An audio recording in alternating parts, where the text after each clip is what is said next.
जय श्री श्याम। श्याम की कृपा धार्मिक यूट्यूब चैनल पर आप सभी का हार्दिक स्वागत है। आइए आज हम बृहस्पतिवार व्रत की विधि एवं कथा सुनते हैं। बोलिए गजानंद महाराज की जय, लक्ष्मी नारायण भगवान की जय। बृहस्पतिवार के दिन भगवान बृहस्पतेश्वर रूपी विष्णु का ही पूजन किया जाता है, जिसकी विधि इस प्रकार है। बृहस्पतिवार व्रत के दिन एक समय ही भोजन करना चाहिए। व्रत करने वाले को हो सके तो पीले वस्त्र ही धारण करने चाहिए, पीले पुष्पों को धारण करें। भोजन भी चने की दाल का होना चाहिए। नमक इस दिन नमक भूलकर भी नहीं खाना चाहिए। इस दिन पुरुषों को क्षौर कर्म, दाढ़ी बनवाना, बाल कटवाना सर्वथा वर्जित माना गया है। पीले रंग के फूल, चने की दाल, पीले कपड़े तथा पीले चंदन से भगवान बृहस्पतेश्वर विष्णु की पूजन करनी चाहिए। पूजन के पश्चात कथा अवश्य सुननी चाहिए। कथा उपरांत हो सके तो भगवान की आरती, पुष्पांजलि और प्रार्थना अवश्य करें, जिससे व्रत करने वाले पर भगवान बृहस्पति जी अति प्रसन्न होते हैं तथा अन्न, धन, विद्या व बुद्धि का आशीर्वाद प्रदान करते हैं, रूपवान पत्नी का लाभ प्रदान करते हैं एवं बृहस्पति ग्रहजन्य समस्त दोष पीड़ा दूर होती है और व्यापार में वृद्धि होती है। स्त्रियों के लिए भी यह व्रत अति आवश्यक माना गया है, इसलिए इस व्रत को समस्त सौभाग्यशाली स्त्रियां अवश्य करें एवं समस्त पुरुष भी यथा योग्य व्रत का पालन अपने व्यापार एवं उन्नति के लिए अवश्य करें। इस व्रत में केले के वृक्ष की पूजा करनी चाहिए। आइए कथा प्रारंभ करते हैं। बृहस्पति भगवान की दो प्रकार की कथाएं प्रचलित है, जो हम आज एक साथ दोनों ही कहने वाले हैं। आइए प्रथम कथा प्रारंभ करते हैं। बोलिए गजानंद महाराज की जय। किसी नगर में एक साहूकार रहता था, जिसके घर में अन्न, वस्त्र और धन किसी वस्तु की कोई भी प्रकार से कमी नहीं थी, परंतु उसकी स्त्री बहुत ही कृपण थी, कंजूस।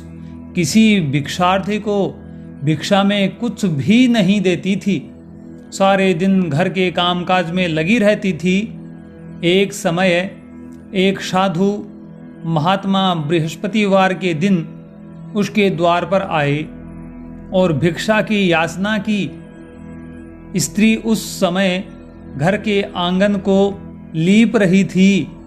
इस कारण साधु महाराज से कहने लगी कि महाराज, इस समय तो मैं घर लीप रही हूँ, आपको कुछ दे नहीं सकती, फिर किसी अवकाश के समय आना।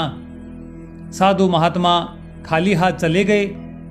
कुछ दिन पश्चात वही साधु महाराज आए, उसी तरह भिक्षा मांगी। साहूकारनी उस समय लड़के को खाना खिला रही थी। कहने लगी, हे साधु महाराज, मैं क्या करूं, अवकाश नहीं है, इसलिए आपको भिक्षा नहीं दे सकती। कृपा करके आप अगली बार आना। तीसरी बार जब महात्मा आए तो उसने उन्हें उसी तरह से टालना चाहा, किंतु महात्मा जी कहने लगे कि यदि तुमको बिल्कुल भी अवकाश हो जाए तो मुझको भिक्षा दोगी। साहूकार ने कहने लगी कि हाँ महाराज, यदि ऐसा हो जाए तो आपकी बड़ी कृपा होगी। साधु महात्मा जी कहने लगे कि अच्छा, मैं अब तुमको एक उपाय बतलाता हूँ। तुम बृहस्पतिवार को दिन चढ़ने पर उठो और सारे घर में झाड़ू लगाकर कूड़ा एक कोने में जमा करके रख दो। घर में चौका इत्यादि मत लगाओ। फिर स्नान आदि करके घर वालों से कह दो उस दिन सब हजामत अवश्य बनवाएं। रसोई बनाकर चूल्हे के पीछे रखा करो, सामने कभी न रखो। सायंकाल को अंधेरा होने के बाद दीपक जलाया करो तथा बृहस्पतिवार को पीले वस्त्र मत धारण करो, न पीले रंग की चीजों का भोजन करो। यदि ऐसा करोगी तो तुमको घर का कोई काम नहीं करना पड़ेगा। शाहूकारणी ने ऐसा ही किया। बृहस्पतिवार को दिन चढ़े उठी, झाड़ू लगाकर कूड़े को घर में जमा कर दिया। पुरुषों ने हजामत बनवाई, भोजन बनाकर चूल्हे के पीछे रखा। वह सब बृहस्पतिवार को ऐसा ही करती थी। अब कुछ काल बाद उसके घर में खाने को दाना न रहा। थोड़े ही दिन में वही महात्मा फिर आए और भिक्षा मांगी, परंतु सेठानी ने कहा कि महाराज, मेरे घर में खाने को अन्न नहीं है, मैं आपको क्या दे सकती हूँ। तब महात्मा ने कहा कि जब तुम्हारे घर में सब कुछ था तब भी तुम कुछ नहीं दे सकती थी। अब पूरा का पूरा अवकाश है, तब भी कुछ नहीं दे रही हो। तुम क्या चाहती हो वह मुझसे कहो। तब सेठानी ने कहा, हाथ जोड़कर प्रार्थना करने लगी कि हे महाराज, अब कोई ऐसा उपाय बताओ कि मेरे पहले जैसा धन धान्य हो जाए। अब मैं प्रतिज्ञा करती हूँ कि अवश्य में जैसा आप कहेंगे मैं वैसा ही करूँगी। तब महात्मा जी ने कहा, बृहस्पतिवार को प्रातःकाल उठकर स्नान आदि से निवृत्त होकर घर को गौ माता के गोबर से लिपो तथा घर के पुरुष बाल दाढ़ी न बनवाएं। भूखों को अन्न जल देती रहा करो। ठीक सायंकाल दीपक जलाओ। यदि ऐसा करोगी तो तुम्हारी सब मनोकामनाएं भगवान बृहस्पति जी की कृपा से परिपूर्ण होगी। सेठानी ने ऐसा ही किया और उसके घर में धन धान्य वैसा ही हो गया जैसा कि उसके पास पहले था। इस प्रकार भगवान बृहस्पति जी की कृपा से अनेक प्रकार के सुख भोग कर दीर्घ काल तक जीवित रही। बोलिए बृहस्पति जी भगवान की जय। आइए अब हम बृहस्पति जी भगवान की दूसरी जो कथा प्रचलित है उसका भी हम वाचन करते हैं। बोलिए गणेश जी महाराज की जय, बृहस्पति जी महाराज की जय। भगवान इंद्र बड़े अहंकार से अपने सिंहासन पर एक दिन बैठे थे और बहुत से देवता ऋषि गंधर्व किन्नर आदि सभा में उपस्थित थे। जिस समय बृहस्पति जी वहां पर आए तो सब के सब उनके सम्मान के लिए खड़े हो गए, परंतु इंद्र गर्व के मारे खड़ा न हुआ।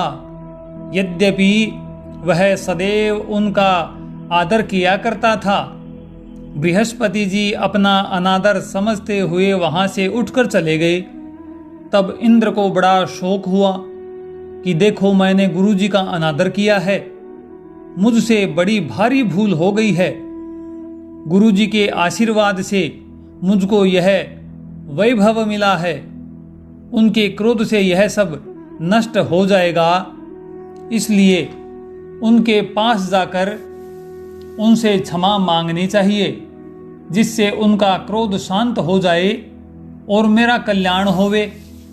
ऐसा विचार कर इंद्र उनके स्थान पर गए। जब बृहस्पति जी ने अपने योग बल से यह जान लिया कि इंद्र क्षमा मांगने के लिए यहाँ पर आ रहा है, तब क्रोधवश उससे भेंट करना उचित न समझकर भगवान बृहस्पति जी अंतर ध्यान हो गए। जब इंद्र ने बृहस्पति जी को घर पर न देखा तब निराश होकर लौट आए। जब दैत्यों के राजा वृषवर्मा को यह समाचार विदित हुआ तो उसने अपने गुरु शुक्राचार्य की आज्ञा से इंद्रपुरी को चारों तरफ से घेर लिया। गुरु की कृपा न होने के कारण देवता हारने व मार खाने लगे। तब उन्होंने ब्रह्मा जी को विनयपूर्वक सब वृतांत कह सुनाया और कहा कि महाराज, दैत्यों से किसी प्रकार हमें बचाइए। तब ब्रह्मा जी कहने लगे कि तुमने बड़ा ही अपराध किया है, जो गुरुदेव को क्रोधित कर दिया। अब तुम्हारा कल्याण इसी में हो सकता है कि त्वष्टा ब्राह्मण का पुत्र विश्वरूपा बड़ा तपस्वी और महान ज्ञानी है, उसे अपना पुरोहित बनाओ तो तुम्हारा कल्याण हो सकता है। यह वचन सुनते ही इंद्र त्वष्टा के पास गए और बड़े विनीत भाव से त्वष्टा से कहने लगे कि महाराज, आप हमारे पुरोहित बनिए जिससे हमारा कल्याण हो। तब त्वष्टा ने उत्तर दिया कि पुरोहित बनने से तपोबल घट जाता है, परंतु तुम बहुत विनीत करते हो, इसलिए मेरा पुत्र विश्वरूपा पुरोहित बनकर तुम्हारी रक्षा करेगा। विश्वरूपा ने पिता की आज्ञा से पुरोहित बनकर ऐसा यत्न किया कि हरि इच्छा से इंद्र वृषवर्मा को युद्ध में जीतकर अपने इंद्रासन पर स्थित हुआ। विश्वरूपा के 3 मुख थे। एक मुख से वह सोमपल्ली लता का रस निकाल पीते थे, दूसरे मुख से वह मदिरा पीते और तीसरे मुख से अन्नादि भोजन करते। इंद्र ने कुछ दिनों उपरांत कहा कि मैं आपकी कृपा से यज्ञ करना चाहता हूँ। जब विश्वरूपा की आज्ञा अनुसार यज्ञ प्रारंभ हो गया, तब एक दैत्य ने विश्वरूपा से कहा कि तुम्हारी माता दैत्य की कन्या है, इस कारण तुम्हारे कल्याण के निमित्त एक आहुति दैत्यों के नाम पर भी दे दिया करो तो अति उत्तम बात है। विश्वरूपा उस दैत्य का कहा मानकर आहुति देते समय दैत्य नाम की भी एक आहुति धीरे से कहने लगा। इसी कारण यज्ञ करने से देवताओं का तेज नहीं बढ़ा। इंद्र ने यह वृतांत जानते ही क्रोधित होकर विश्वरूपा के 3 सर काट डाले।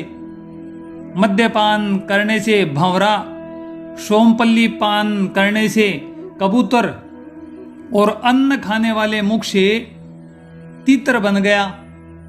विश्वरूपा के मरते ही इंद्र का स्वरूप ब्रह्महत्या के प्रभाव से बदल गया।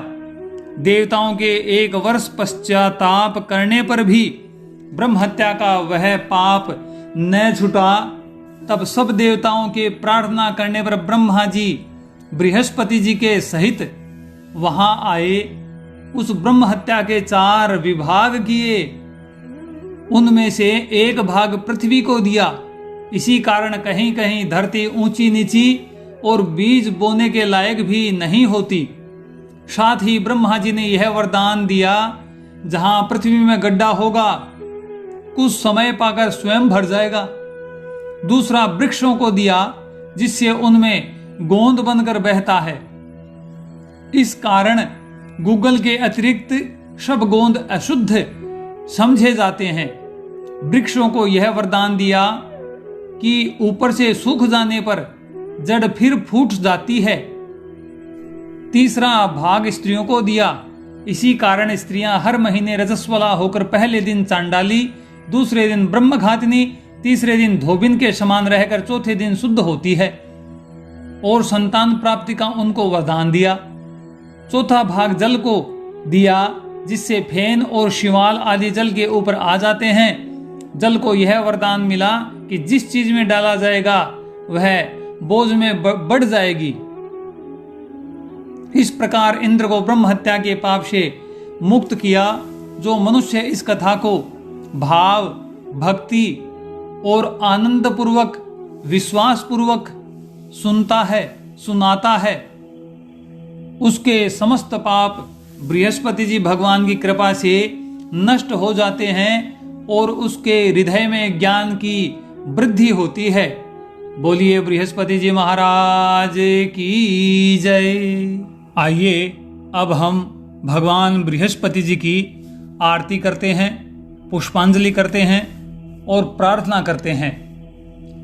ओम कर्पूर गौरम करुणावतारम संसार सारम भुजगेन्द्रहारम सदा वसंतम हृदहारविंदे भवं भवानी सहितं नमामि।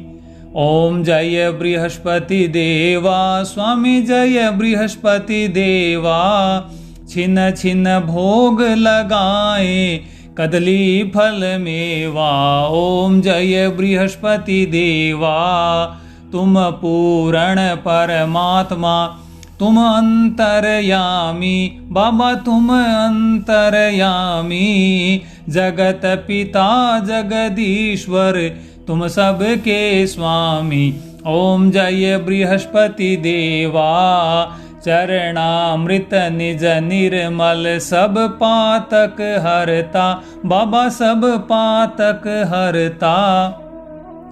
सकल मनोरथ दायक कृपा करो भरता। ओम जय बृहस्पति देवा, तन मन धन अर्पण कर जो जन शरण पड़े, बाबा जो जन शरण पड़े, प्रभु प्रकट तब होकर आकर द्वार खड़े। ओम जय बृहस्पति देवा, दीन दयाल दयानिधि भक्तन हितकारी, बाबा भक्तन सुखकारी, पाप दोष सब हरता भव बंधन हारी। ओम जय बृहस्पति देवा, सकल मनोरथ दायक सब संशय हारी, बाबा सब संकट हारी, विषय विकार मिटावो संतन सुखकारी। ओम जय बृहस्पति देवा, बृहस्पति जी की आरती जो प्रेम सहित गावे, सब प्रेम सहित गावे, ज्येष्ठानंद कृपा से निश्चय फल पावे। ओम जय बृहस्पति देवा। बोलिए बृहस्पति जी महाराज की जय। आरती होने के उपरांत जल से परिपूरित शंख को भगवान के विग्रह पर घुमाकर उस शंख से जल को छींटना चाहिए। उसके बाद आरती भगवान को दिखाकर आरती लेवें और हाथ साफ करके हाथ में पुष्प लेकर भगवान को पुष्पांजलि अर्पित करें और ऐसा बोलिए, सेवंतिका वकुल चंपक पाटलाब्जे पुन्नाग जाति करवीर रसाल पुष्पे, विलव प्रवाल तुलसी दल मंजरी भी स्वाम पूजयामि जगदीश्वर में प्रसीद। नाना सुगंधि पुष्पाणि यथा कालोद्भवानि च पुष्पांजलिर्मया दत्तो गृहाण परमेश्वर है मंत्र पुष्पांजलिम समर्पयामि। हाथ जोड़कर भगवान से प्रार्थना करें, त्वमेव माता च पिता त्वमेव, त्वमेव बंधु च सखा त्वमेव, त्वमेव विद्या द्रविणं त्वमेव, त्वमेव सर्वं मम देव देव। पापोऽहं पापकर्माहं पापात्मान पापसंभव, त्राहि मां बृहस्पति देव सर्व पाप हरो हरे, काल हरो कष्ट हरो दुख हरो दारिद्र हरो विश्व का भला करो। बोलिए बृहस्पति जी महाराज की जय। उसके बाद प्रदक्षिणा के लिए एक ही स्थान पर खड़े खड़े पैर चलाएं और आवश्यक जगह हो तो भगवान को परिक्रमा करें। ओम यानि कानि च पापानि जन्मांतरकृतानि च तानि सर्वाणि नश्यन्तु प्रदक्षिणः पदे पदे। प्रदक्षिणा होने के उपरांत भगवान को प्रणाम करें। उसके बाद भगवान का प्रसाद ग्रहण करें और क्षमा प्रार्थना करें। मंत्रहीनं क्रियाहीनं भक्तिहीनं सुरेश्वर यत् पूजितं मया देव परिपूर्णं तदस्तु मे।